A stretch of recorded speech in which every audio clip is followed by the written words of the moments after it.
नववर्षाच्या स्वागतावेळी रात्री अनेक ठिकाणी पुतळे जाळले जातात।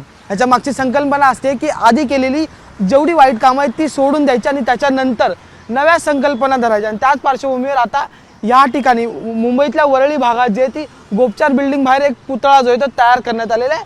आणि नवीन संकल्पना म्हणजे हिट अँड रनच्या वाढलेल्या केसेस या बंद होण्यासाठी कडक असा कायदा अंमलात आणावा आणि ते संकल्पना नवीन वर्षात करावी, असे एकंदरीत संपूर्ण संकल्पना या ठिकाणी इथल्या स्थानिकांनी मागलेले आहेत। मागच्या 32 वर्षापासून इथे सामाजिक उपक्रम राबवले जातात। त्यांच्या संदर्भात आपण थेट तिथल्या रहिवाशांची बातचीत करणार।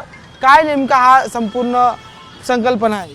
आज वरळी गोपचार जी सोसायटी आहे म्हणजे वर्षाला ज्या काही घडणाऱ्या वाईट घटना आहे त्याची प्रवृत्ती ह्या बॅटमॅनमध्ये आम्ही साकारतो, त्याचं प्रतिबिंब इथे आम्ही साकारतो।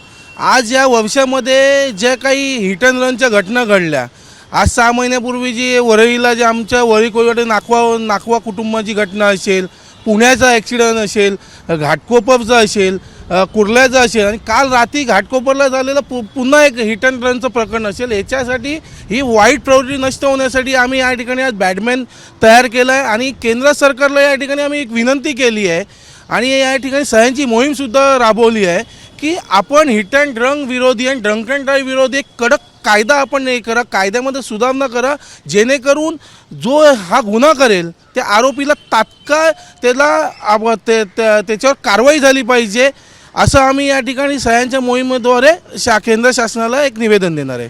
धन्यवाद। खरं तर आपण जर पाहिलं तर या ठिकाणची ही दृश्य जर पाहिली तर हे नुकतंच ताजं प्रकरण आहे जे कुर्ल्यातलं आहे।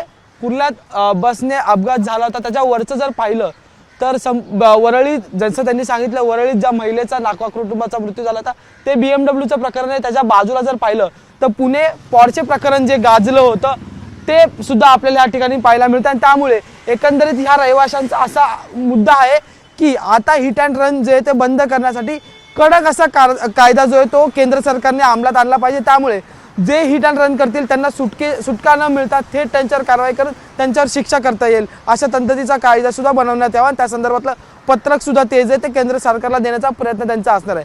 व्हिडिओ जर्नलिस्ट अजित कदमसह मी अजय माने, ABP माझा, मुंबई। ABP माझा, उघडा डोळे बघा नीट।